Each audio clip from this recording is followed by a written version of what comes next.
নিয়ে যেতে হবে। আমার কাছে তো একটা টাকাও নেই ভাই, তুমি যদি কিছু সাহায্য করতে।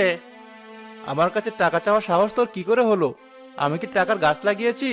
যা, এখান থেকে যা।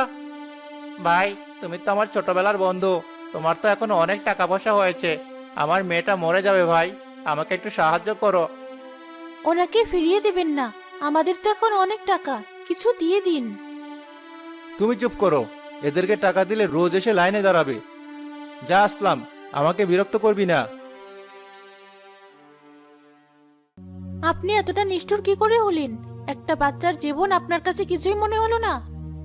আমি যা করেছি ঠিক করেছি। আমার টাকা আমি আমার নিজের জন্য খরচ করব, নাকি লোকের মেয়ে চিকিৎসার জন্য? আপনার মনটা পাথর হয়ে গেছে। এই ধন সম্পদ আপনার ভেতর থেকে মানুষটাকে মেরে ফেলেছে। আমি আপনার এই রাজপ্রাসাদে আর এক মুহূর্তও থাকতে পারবো না। যাও, চলে যাও। আমার তোমাদের কারো দরকার নেই।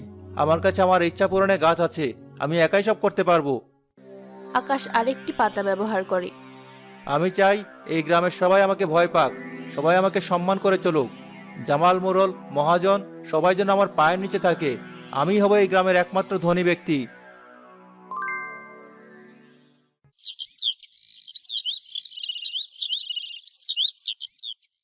পরদিন সকালে আকাশ ঘুম থেকে উঠে বাইরে বেরিয়ে দেখে পুরো গ্রাম নিস্তব্ধ। কি ব্যাপার, আজ কোনো সারা শব্দ নেই কেন?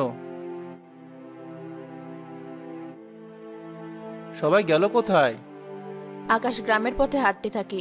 যে তাকে দেখে সেই ভয়ে দৌড়ে পালায়। দোকানপাট সব বন্ধ হয়ে যায়। বাচ্চারা খেলা থামিয়ে ঘরে ঢুকে যায়।